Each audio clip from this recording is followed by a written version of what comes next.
नमस्कार। Donald Trump आए, भाषण दिया, चले गए। तरह तरह की व्याख्या हो रही है। अब हम क्या व्याख्या करें? हम गए हैं फंस। क्यों? क्योंकि ये सब तो हम पहले ही बता चुके थे। सब कुछ आपको पहले से पता चल रहा है आजकल।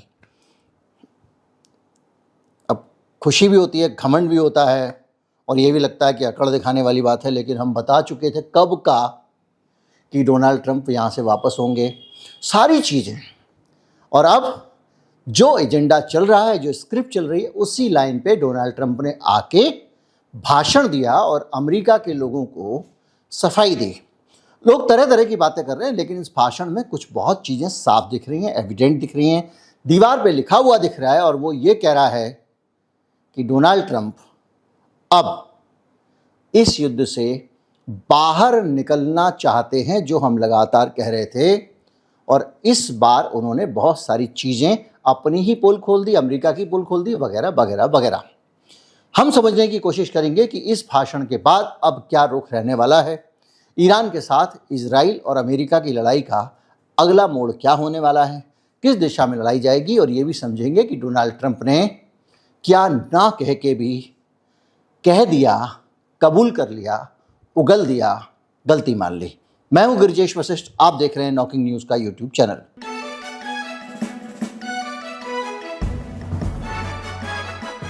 ट्रंप आए, भाषण दिया, और उस भाषण में उनका जो मूल निचोड़ था वो ये था कि पहले वाला नेहरू जो था, नेहरू जी की व्यवस्था, इंदिरा गांधी की व्यवस्था, कांग्रेसियों ने सारा देश खराब कर दिया। उसी तरह से डोनाल्ड ट्रंप कर रहे थे, ओबामा ने ये कर दिया, उनको पैसे भेज दिए, डॉलर भेज दिए, और इन्होंने ये कर दिया, और ये इतिहास में मैं सबसे मजबूत राष्ट्रपति हूँ। ये उनका निचोड़ था कहने का। और ये कह के, ये डींग हाँकने के साथ साथ उन्होंने एक चीज़ और कही, और वो चीज़ ये कही कि हमने ईरान को तबाह कर दिया, उनकी परमाणु फैसिलिटी को ख़त्म कर दिया है। पिछली बार बम गिरा के गए थे तब भी ये बोला था, और इस बार भी बोला है। यानी सब कुछ, अब हमारा ऑपरेशन पूरा हो गया है। ज़्यादा से ज़्यादा 10-15 दिन हम और रुकेंगे, उसके बाद वापस आ जाएंगे। ठीक है साहब, हम ग्राउंड इन्वेशन नहीं करेंगे। हम, याद रखिए, जब सारे चैनल कर रहे थे आज राज ये हो जाएगा, वो जाएगा, हमने बात की थी कि ग्राउंड पे उतरने की हिम्मत डोनाल्ड ट्रंप की नहीं है। हमने सारी संभावनाएं तलाशी थी और आपको बताया था कि किस तरह से डोनाल्ड ट्रंप काम कर रहे हैं। हालांकि अमेरिका का कोई भरोसा नहीं, ऊपर से कुछ करता है, पीछे से कुछ धक्के मारता है। उसका अच्छी खासी परमाणु मुद्दे बातचीत कर रहा था और हमला कर दिया। बहरहाल, उसके भाषण में एक चीज़ साफ हो गई कि डोनाल्ड ट्रंप ने सिर्फ नेतन्याहू के भड़काने पे हमला किया था, और ये समझ के हमला किया था कि ईरान है, हलवा है, खा जाऊंगा, उसके बाद महान बन जाऊंगा, कुछ कर नहीं पाएगा। पिछली बार भी तो कुछ नहीं किया था, तो इस बार जाएंगे, बम गिराएंगे, आंदोलन हो ही रहा है, तख्ता पलट हो जाएगा, सरकार पलट हो जाएगी, रिजीम चेंज हो जाएगा, खत्म। कह दिया इन्होंने रिजीम चेंज करेंगे। अब पता चला रिजीम चेंज हुआ ही नहीं है। तो अब कह रहे हैं हमारा मकसद रिजीम चेंज करना नहीं था। फिर कह रहे हैं हमको परमाणु हथियारों से रोकना था। भैया, अब आज के भाषण की अपेक्षा कर रहे हैं आगे की दिशा पे बात करें। तो भैया, हमको तो परमाणु हथियार से रोकना था। तो भाई, परमाणु हथियार से तो तूने पहले भी रोका था। नहीं, उन्होंने दूसरी जगह शिफ्ट कर दिया था। जब तूने पूरा अंदर का तलघर तक अंदर जाके बेसमेंट में, टनल्स में, जमीन के नीचे सारे ठिकाने नष्ट कर दिए, आज भी मलबे में दबा हुआ है सारा का सारा माल, तो दूसरी जगह कैसे शिफ्ट कर दिया भाई उन्होंने? और अगर कर लिया तब तो तुम पहले झूठ बोल रहे थे, और तुम्हारी कैपेसिटी कुछ भी नहीं है। अब आप कह रहे हो हम सैटेलाइट से नजर रखे हुए चप्पे चप्पे पे, तो इतने समय से सैटेलाइट क्या कर रहे थे? यानी झूठ बोल रहे हो। और झूठ क्यों बोल रहे हैं ये भी आप थोड़ी देर में हमको समझ में आ जाएगा। कोई सबूत नहीं दिया, और ये कह रहे हैं कि उसका ढांचा पहले समाप्त हो गया। रिजीम चेंज नहीं की। अब कह रहे हैं सरकार गिराना लक्ष्य नहीं। ग्राउंड वॉर पे कह रहे हैं अब आज कोई बात ही नहीं की उसके बारे में। और अमेरिका जमीनी युद्ध से बच रहा है, और 4 दिन से चिल्ला रहे थे नाटो से बाहर निकलेंगे, कायरो, कागज के शेर वगैरह वगैरह। एक शब्द नहीं फूटा है मुंह से। और पूरा नाटो, मैक्रो का आज फिर बयान आया है, उसने कहा भाई साहब ये हारमुज जो है ना, ताकत से खाली कराने की चीज़ नहीं है। हालत ये है कि पूरी तरह से ये आए, लड़े झगड़े, और अब बीच से भाग रहे हैं। अब ये दो भाइयों के बीच में गए थे, अब वो आपस में गुत्थम गुत्था हो गए, तो ये पतली गली से निकल रहे हैं कि भैया ये क्या मुसीबत मेरे सर पे आ गई है। अब हो ये रहा है, कल के मेरे वीडियो से आपको थोड़ा आइडिया लगा होगा कि अमेरिका भाग रहा है और ईरान कह रहा है जाने नहीं देंगे तुझे, पहले फैसला करके जा। अमेरिका सीज फायर चाहता है, युद्ध विराम। ईरान कह रहा है नहीं करेंगे, इस बार लड़ेंगे, मरेंगे या मार देंगे, वरना तुम ये लिख के दो कि दोबारा इधर नहीं आओगे, इधर अकड़ दिखाने नहीं आओगे। गारंटी चाहिए, और गारंटी कौन सी चाहिए? तुम्हारी नहीं चाहिए, तुम्हारी तो कोई जुबान ही नहीं है। कोई बातचीत नहीं करनी है अमेरिका से, कह रहा है ईरान, क्योंकि इनकी तो कोई जुबान ही नहीं है। ये परमाणु बम पे बात कर रहे थे हमसे और अचानक हमला कर दिया। इजराइल से तो तुम्हारी गारंटी नहीं चाहिए, गारंटी लेके आओ चीन की या रूस की, तब मानेंगे। जाओ नाक रगड़ो वहां पे, तब हम मानेंगे। ईरान कह रहा है मैं युद्ध खत्म नहीं करूंगा। और ऐसे में जब ईरान कह रहा है मैं युद्ध खत्म नहीं करूंगा और तुम वहां से किस चीज से जा रहे हो? वो रिजीम बहुत अच्छा है, वो नई नेता बहुत अच्छे हैं, पुराने नेता कट्टर थे, ये कट्टर नहीं है, हम जा रहे हैं। अरे भाई आए थे लड़ने, लड़ लो ना। ज़्यादा से ज़्यादा 10-15 दिन में हम निकल जाएंगे। क्यों? क्योंकि डोनाल्ड ट्रंप को पता है अमेरिका तबाह होने जा रहा है जितने दिन ये युद्ध में अटकेंगे, और ईरान को भी पता है कि जितने दिन इनको अटकाया जाएगा उतने दिन अमेरिका तबाह होता चला जाएगा। और इसीलिए हालत क्या है देखिए, महंगाई की दर दुगनी के आसपास हो गई है, बेरोजगारी, ये वो तमाम सारी चीज़ें आप जानते ही हैं। ऐसे में डोनाल्ड ट्रंप के पास सिर्फ एक ही रास्ता है, अपने लोगों को ये बताना कि भैया देखो ऐसा है, हमारा काम हो गया है। लेकिन काम क्या था भाई? क्यों गए थे? बस था, काम हो गया है।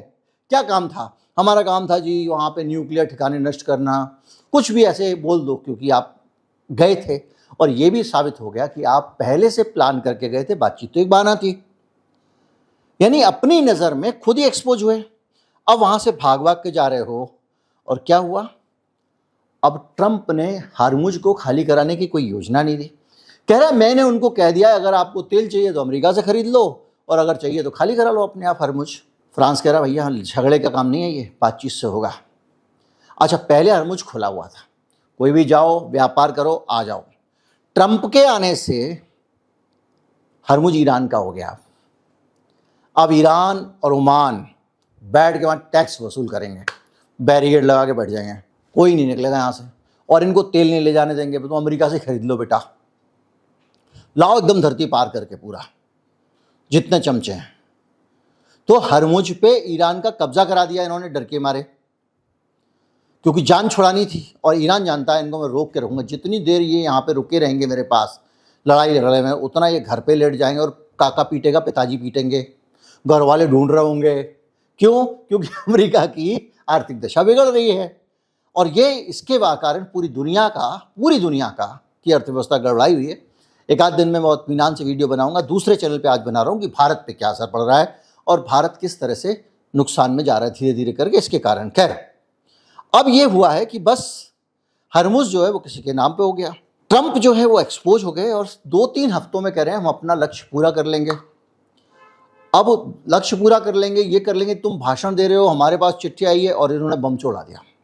मतलब आज ही मिसाइल चला दी, ट्रंप के भाषण के ठीक बाद एक सलामी दी है। इनका जो राष्ट्रपति है पेजिस्कियन, उसने एक चिट्ठी लिखी अमेरिका के लोगों के नाम, और तुमने इसीलिए भेजा हुआ है इसको ट्रंप को, ये सारे ह्यूमन राइट का वायलेशन कर रहा है, सड़कों पे बम गिरा रहा है, स्कूलों पे गिरा रहा है, ये कर रहा है, वो कर रहा है, इसका कोई धर्म नहीं है, ये तो पाप कर रहा है, युद्ध अपराध कर रहा है, लिखा उसने। और अमेरिका के लोगों को लिखा, ये कैसा राष्ट्रपति है और क्या हो रहा है, ये तुम्हारे नाम पे तुमने वोट दिया है। इसका भी इम्पैक्ट पड़ेगा, क्योंकि अमेरिका में सारे के सारे बुद्धू बकस नहीं हैं, वहाँ पर भी समझदार लोग हैं। तो इस वजह से बड़ी सारी दिक्कतें उनकी होती गई। अच्छा, पुरानी मैंने कासिम सुलेमानी को मरवा दिया, मैंने ये करवा दिया, फला कर दिया, बड़े बड़े दावे। लेकिन अब सोचिए, बड़े बेआबरू होकर तेरे कूचे से हम निकले, खुद के भाषण में बोल रहे हैं हम ग्राउंड पे ट्रूप नहीं उतारेंगे। यानी हिम्मत नहीं हो रही है कि तुम्हारे नेवी सील वहाँ पहुँच जाएं। ईरान ने कहा इस बार हम मारेंगे नहीं, पकड़ लेंगे उनको, बंद करेंगे और फिर तुमसे सौदेबाजी करेंगे, आ जाओ बेटा। और वो कह रहे हैं भैया अगर हमने उतार दिया, कुछ कर दिया, तो ये युद्ध तो 6 महीने खिंच जाएगा, और 6 महीने अगर हार्मुज और रेड सी बंद रह गए तो हाहाकार मच जाएगा, दुनिया की इकोनॉमी घुस जाएगी। तो भाग रहे हैं। तो कुल मिला के ना तो रजीम चेंज, नेटो ने कहा हट चल परे, तेरा कोई काम नहीं, पंगा लेने तो खुद चला गया, अब कह रहे हैं मेरे साथ आओ। क्यों आओ भाई? पहले बैठते मीटिंग करते, कहते मैं ये करना चाहता हूँ। तो वहाँ कुछ नहीं हुआ। मतलब कुल मिला के अब सिचुएशन ये है कि डोनाल्ड ट्रंप जा भी रहे हैं और इज्जत से जाना चाहते हैं। कोई ये ना समझे कि भाग गए हैं, तो वो पत्थर फेंक के, गोला फेंक के भाग रहे हैं, इस टाइप का मामला समझ लो। तो अब जाते जाते वो ईरान पे कुछ हमले करेंगे, कुछ चीज़ें गिराएंगे, कहीं ना कहीं मिसाइल गिराएंगे। लेकिन एक चीज़ नोट कर लीजिए, ईरान पहले कह चुका है, तुमने अगर हमारे यहाँ कुछ किया, क्योंकि ईरान पहले से समझ गया था कि जाते समय ऐसे ही करेगा अपनी इज्जत बचाने के लिए, तो हम फिर तुम्हारे उड़ाएंगे, तुम्हारी टेक कंपनियों को। अमेज़ोन पे कर दिया कांड, अभी उठा के डाल देगा एकदम माइक्रोसॉफ्ट पे, फेसबुक पे, वगैरह वगैरह, सारे उसके दिमाग में हैं। तो आप ये समझ के चलो कि किसी भी तरह से ये फंस गए हैं। और अब ईरान कह रहा है मैं तो युद्ध बंद नहीं करूंगा, ये कह रहा है मुझे भागने तो करना, आजा बेटा लड़ ले। अब वो तो भाग जाएगा। अब क्या हुआ, आमने सामने कौन बच गया? सऊदी अरब बच गया। और वो कह रहा मुझसे कोई मतलब ही नहीं है यार, मैंने तो नहीं डाला था ना बम ईरान के ऊपर, तू मुझे क्यों मार रहा है? वही तूने गुंडों को अपने घर में ठहराया था ना, इसलिए तू पिट रहा है। इजराइल बेटा तू आ जा। वो ट्रंप भाग गया, जिसको बुला के लाए थे बड़े वाले गुंडे को। अब इजराइल को मारेगा और ईरान हटेगा नहीं, कहेगा मैं बंद नहीं कर रहा हूँ युद्ध। अब होगा युद्ध बंद करने के लिए, आ जाओ भाई, माफ़ कर लो, ये कर लो। बोले कुछ नहीं, तुम्हारा क्या है, तुम आज हमसे तय कर लोगे कि सीज फायर हो गया, 6 महीने बाद फिर हमला कर दोगे, तो अब सुरक्षा की गारंटी लाओ। अब फंस गए ये। और ये पूरी सिचुएशन जो है ना, वो बहुत तगड़ी वाली है। अब कह रहा है कि पहले गारंटी चाहिए, पहले अच्छा खासा पिछली बार में शांति हो गई थी, अब नहीं होगी। और एक बात याद रखिएगा, ये जो B-2 बम्बर है ना, जो बड़ा वाला विमान भारी भारी बम लेके आता है, अजय नहीं है। अमेरिका के स्टील्थ एयरक्राफ्ट गिरा चुका है ईरान, 2 गिरा दिए ना, बहुत मार पड़ेगी। और अगर सैनिकों के शव गए तो और मुश्किल हो जाएगी, इसलिए वो चुपचाप से सैनिकों को निकाल के भगा दिया उसने यहाँ से। बोले कतर से निकलो भाई, मार पड़ेगी। इराक की तो चांदी हो गई भाई साहब, इराक की तो लॉटरी लग गई है।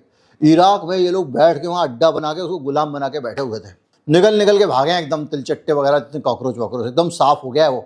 अब इराक आज़ाद हो गया इस युद्ध के कारण। सऊदी अरब, कतर वतर भी अंदर ही अंदर खुश हो रहे होंगे, यार हमारे घर में आके गुंडे बैठ गए थे, अब हमारे पास बहाना है, हम इनसे कहेंगे तुम तो हमारे काम आए नहीं, तो हम इसलिए हम थोड़ा सा ईरान से मिलकर चल लेते हैं। ये पूरी सिचुएशन जो है ना, ये अमेरिका की मिडिल ईस्ट में सुप्रीमेसी खत्म हो गई है। डोनाल्ड ट्रंप ने हरवा दिया है अमेरिका को, और हारा हुआ अमेरिका अपनी इज्जत बचा के भागा है। और इस पूरे के बीच में मिडिल ईस्ट के अंदर ईरान की दादागिरी कायम हो गई, हरमुज उसके अंडर में आ गया, सैंक्शन हट गए हैं रूस के ऊपर से भी और ईरान के ऊपर से भी, क्योंकि जब तक हरमुज क्लियर नहीं होगा तब तक ईरान का तेल दुनिया खरीद सकेगी, जब तक हरमुज क्लियर नहीं होगा रूस का तेल बिकता रहेगा, अमेरिका ने खुद ही कहा है। और हरमुज क्लियर होने से रहा और ईरान आराम से बैठ गया, पकड़े रस्सी खींच के, जहाज निकालना है लाओ उतने पैसे जाओ, वो सारा लड़ाई का खर्चा भी निकाल लेगा। तो कुल मिला के अमेरिका ने जाके, वो एक कहावत है बुंदेलखंड में, दोनों दीन से गए पांडे, हलवा मिले ना माड़े। मतलब ना घर का ना घाट काट वाली सिचुएशन हो गई है। और डोनाल्ड ट्रंप का आज का भाषण कन्फर्मेशन है, ठप्पा लग गया है, सब कुछ लग गया है, यहाँ यही हो रहा है जो अपन इतने दिन से कहते आ रहे थे। अब आने वाले समय में ईरान पकड़ पकड़ के मारेगा, पीट पीट के मारेगा, ये बोलेंगे शांति करो शांति करो। ये इजराइल जो है वो बाप बाप करेगा, और पूरा सऊदी अरब, यूएई ने कल से कह दिया कि हम जाएंगे हरमुज खाली कराने के युद्ध में। तो भैया जा तू, वहाँ कौन दूसरा आएगा तब तो जाएगा कि अकेले चला जाएगा? क्योंकि अब अमेरिका नहीं आने वाला है। सऊदी अरब कह रहा है भाई तू भाग रहा है यार हमको पिटवा के, यूएई कह रहा है ये सब फंस गए बहरीन, वो इनको फंसा के भाग गया है। अब सिचुएशन ये है, ईरान राजा है, ये लोग कहे, और इन लोगों को पहले दिन से कह रहा है ईरान, देखो भाई मेरी तुमसे दुश्मनी नहीं है, तुमने अपने घर में गुंडे ठहराए हो इसलिए मैं तुमको पीट रहा हूँ और उन गुंडों को पीट रहा हूँ, ज़्यादा उनकी तरफ से आओगे तुम भी खाओगे। तो ये लोग भी चुपचाप बैठ जाएंगे, अमेरिका चला गया, हमसे क्या एहसानों की, अंदर ही अंदर बात कर लेंगे जैसे कतर ने कर लिया ईरान से। फंस गया इजराइल। अब आने वाले समय में हो सकता है युद्ध 6 महीने, साल भर, जितना रुक जाए, जितना चल जाए, पर इस बार अमेरिका चला गया है, इजराइल अकेला है। और पहले दिन से मैं आपको कह रहा था कि अमेरिका बेवकूफ़ी करेगा अगर खुद युद्ध में उतरता है, और ट्रंप के बेवकूफ़ी में, नेतन्याहू की बातों में आके वो उतर गया। उतरना उसे भारी पड़ा है। अब वो पीछे से इनको सपोर्ट करता रहेगा, जितना ही लड़ सकते हैं लड़ेंगे, जो भी होगा अमेरिका को कड़ा सदमा है और हालत ये है कि अमेरिका के अंदर डोनाल्ड ट्रंप ने ये कह दिया है कि युद्ध का खर्चा बहुत ज़्यादा है, तो जो मुफ्त का इलाज है, हेल्थ सर्विसेज, उसको बंद कर देते हैं। इसके अलावा एक और दो सोशल सिक्योरिटी की चीज़ें हैं, चाइल्ड बच्चों से जुड़ी हुई, उनको भी बंद कर देते हैं। यानी ये पूंजीवाद अमीरों की सब्सिडी ख़त्म नहीं करता, गरीबों को मिलने वाली सुविधाएं ख़त्म करता। तो डोनाल्ड पड़ रहे हैं तगड़े जूते, तो वो हिस्सा व्हाइट हाउस ने हटा दिया अपने यहाँ से, अपने वेबसाइट से हटा दिया जिसमें डोनाल्ड ट्रंप ने ये वाली बात कही थी। बहरहाल सीधी सी बात यह है कि जितना बड़ा दादा था, हेकड़ था अमेरिका दुनिया में, अजय समझा जाता था, उसको कोई लपड़या सकता है, ये इस बार साबित हो गया। लपड़या मतलब लपड़ मारना, मतलब थप्पड़ मारना, ये इस बार साबित हो गया है। ये भी साबित हो गया है कि उसको हराया जा सकता है, संकल्प शक्ति हो, ताकत हो। और दुनिया में अब कुछ एक इक्का दुक्का ही शायद एक राष्ट्र प्रमुख बचा हुआ है जो अमेरिका से डरता है, बाकी कहीं कोई डरता हुआ नहीं दिख रहा है। अब कौन एक है बताने की ज़रूरत नहीं है। भैया ज़्यादा से ज़्यादा लोगों तक वीडियो पहुँचाएं, चैनल को सब्सक्राइब कर लें। सब्सक्राइब करें भैया, सब्सक्राइब करेंगे तभी तो 2 मिलियन होंगे। नमस्कार, जय हिंद।